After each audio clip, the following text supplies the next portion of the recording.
Lord Hastings कार्यकाल 1813 से 1823 तक।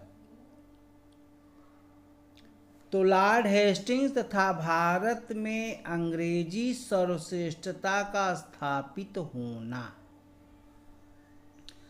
यदि वेल्जली ने भारत में कंपनी का सैनिक प्रभुत्व स्थापित किया, फ्रांसीसियों को निकाला तथा भारतीय प्रतिद्वंदियों को हराया, तो हेस्टिंग्स ने राजनैतिक सर्वश्रेष्ठता स्थापित की। वस्तुतः उसने अपने महान पूर्वाधिकारी की योजना के अनुसार ही भारत में ब्रिटिश साम्राज्य का ढांचा बनाया। इसने वैसे तो ये लॉर्ड वेल्जली और डलहौजी की नीतियों का ये बड़ा आलोचक था, फिर भी इसका उद्देश्य भारत में अंग्रेजी साम्राज्य का विस्तार इसकी भी नीति में शामिल था। तो सबसे पहले आंग्ल नेपाल युद्ध 1814 से 1816 तक हेस्टिंग्स का प्रथम युद्ध नेपालियों से हुआ। पश्चिमी हिमालय के नेभाट गांव की रणजीत मल्ल के उत्तराधिकारियों से 1768 में नेपाल विजय कर लिया था और शीघ्र ही एक शक्तिशाली राज्य बना लिया। जब उत्तर में उन्हें चीनियों ने आगे बढ़ने से रोका तो वे बंगाल तथा अवध की अनिश्चित सीमाओं से लाभ उठाकर दक्षिण की ओर बढ़े। 1801 में अंग्रेजों ने जब गोरखपुर तथा बस्ती जिले प्राप्त कर लिए तो दोनों राज्यों की सीमाएं मिल गई। कंपनी तथा नेपालियों का झगड़ा तब हुआ जब नेपाल में बस्ती के उत्तर में बटवाल तथा उसके पूर्व में शिवराज जिलों पर अधिकार कर लिया। अंग्रेजों ने बिना स्पष्ट झगड़े के इन दोनों जिलों पर पुनः अधिकार कर लिया।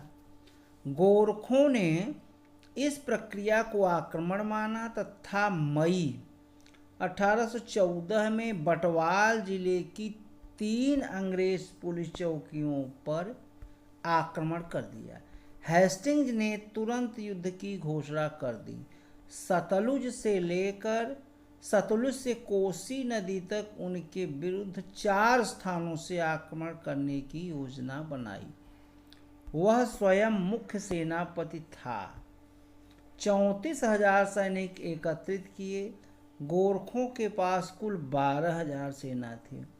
1814-15 के अभियान पूर्णतया असफल रहे।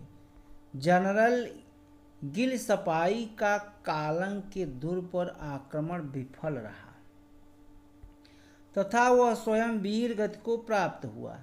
1815 में जनरल आफ्टर लोनी ने मालाओ नगर को अमर सिंह थापा से छीन लिया और इस हार के पश्चात गोरखों ने शांति वार्ता चलाई, परंतु अंग्रेजों की अत्यधिक कठिन मांगों पर यह बात विफल हो गई। सगौली की संधि 1816। कंपनी को कुछ विशेष लाभ नहीं हुआ, केवल गढ़वाल तथा कुमाऊं के जिले ही हाथ लगे।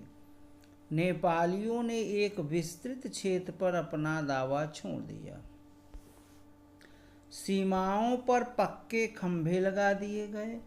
गोरखों ने काठमांडू में एक ब्रिटिश रेजिडेंट रखना स्वीकार कर लिया तथा सिक्किम भी खाली कर दिया गया। युद्ध के दिनों में कंपनी ने अवध के नवाब से 1 करोड़ रुपए का ऋण लिया। उसके बदले तराई तथा रुहेलखंड के जिले नवाब को दिए गए। कंपनी की उत्तरी तथा उत्तर पश्चिमी सीमाएं हिमालय तक पहुंच गई तथा अंग्रेजों को शिमला, मसूरी, रानीखेत तथा नैनीताल जैसे स्वास्थ्यवर्धक अवस्थान के स्थान मिल गए। इस प्रकार मध्य एशिया के दूर स्थित प्रदेशों के लिए मार्ग खुला। मई खुल गई। 10 फरवरी 1817 को एक पृथक संघ सिक्किम के राजा चुग्याल से की गई तथा तीस्ता और मेची नदियों के मध्य का प्रदेश उसे दे दिया गया। इस प्रकार कंपनी तथा नेपाल के बीच की सीमाएं सुनिश्चित हो गईं। यह संधि आज तक स्थायी रूप से विद्यमान है, परंतु इसका सबसे बड़ा लाभ गोरखों का अंग्रेजी सेना में भर्ती होना था। लॉर्ड हेस्टिंग्स तथा भारतीय राज भारत में आने से पूर्व लॉर्ड हेस्टिंग्स प्रसारवादी नीति के बड़े आलोचक थे।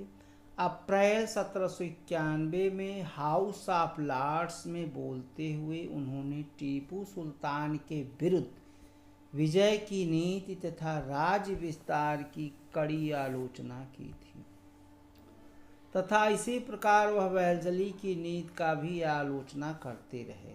हेस्टिंग्स के भारत में 3 उद्देश्य थे: पिंडारियों का दमन, मराठों को कंपनी के अधीन लाना तथा छोटी छोटी रियासतों को अंग्रेजी संरक्षण में लाना। पिंडारी शब्द संभवतः मराठी भाषा से आया। पिंड जो एक प्रकार की खमीरा शराब थी, यह उसके पीने वाले लोग थे। 18वीं और 19वीं शताब्दी में यह लोग केवल लूट मार करते थे। इनका पहला उल्लेख मुगलों के महाराष्ट्र पर 1689 की आक्रमण के समय आता है। बाजीराव प्रथम के काल से यह अवैतनिक रूप में मराठों की ओर से लड़ते थे, अवैतनिक रूप में, और केवल लूट का भाग लेते थे। पानीपत के युद्ध के पश्चात यह लोग मालवा में बस गए तथा सिंधिया, होलकर एवं निजाम की सहायक सैनिक बन गए। अब यह सिंधिया शाही, होलकर शाही तथा निजाम शाही पिंडारी कहलाने लगे। मल्हार राव होलकर ने उन्हें एक सुनहरा झंडा भी दे दिया। 19वीं शताब्दी के आरंभिक वर्षों में पिंडारियों के 3 प्रमुख नेता थे: चीतू, वासिल मोहम्मद तथा करीम खान। पिंडारियों ने अपने कार्यक्षेत्र का विस्तार कर लिया। 1812 में उन्होंने अंग्रेजों के अधीन मिर्जापुर तथा शाहाबाद पर आक्रमण किया। 1815 में उन्होंने निजाम के प्रदेश को लूटा। 1816 में उत्तरी सरकारों को लॉर्ड हेस्टिंग्स ने उनके दमन का निश्चय किया। कोर्ट ऑफ डायरेक्टर से भी अनुमति मिल गई। उसने मराठा, राजपूत और भोपाल के नवाब से सहायता का वचन ले लिया। स्मिथ, पीएस रॉबर्ट्स तथा एसएम एडवर्ड्स जैसे विद्वानों ने इस झूठ को सर्वमान्य बना दिया कि पिंडारी अफगान लुटेरे तथा मराठा सरदार से मिले हुए थे। इसलिए जब हेस्टिंग ने पिंडारियों के विरुद्ध अभियान आरंभ किया तो ये प्रकार से यह अभियान तृतीय मराठा युद्ध का भाग ही था। परंतु आधुनिक अनुसंधानों ने यह सिद्ध कर दिया है कि मराठे स्वयं इनकी लूटमार से दुखी थे तथा दौलत राव सिंधिया ने स्वयं अपनी सेना का प्रयोग इनको दबाने में किया था।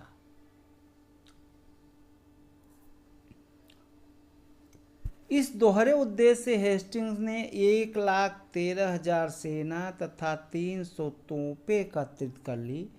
उत्तरी सेना की कमान उसने स्वयं ले ली तथा दक्षिणी सेना सर थॉमस हिस्लोप को दे दी।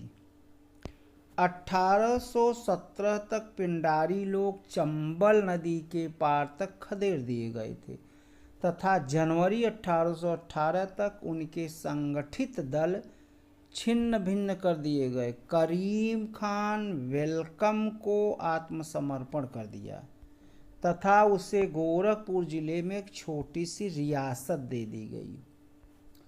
वासिल मोहम्मद ने सिंधिया के यहाँ शरण ली तथा उसने उसे अंग्रेजों को सौंप दिया और वो जेल में उसने आत्महत्या कर ली।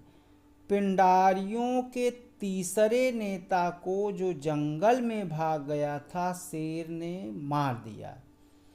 1824 तक पिंडारियों का सफाया हो गया तथा उनका नाम तक भूल सा गया। डफ के अनुसार उनकी कुछ टुकड़ियां दक्कन में पेशवा से युद्ध समाप्त होने तक दिखाई देती रहीं। तो आज यहीं पर लेक्चर को समाप्त करता हूँ। जय हिंद, जय भारत। वीडियो को लाइक एवं शेयर अवश्य करें। यह lecture IAS, PCS, TGT, PGT, net, JRF, UPSI, railway तमाम नौकरियों के लिए बहुत उपयोगी है। धन्यवाद।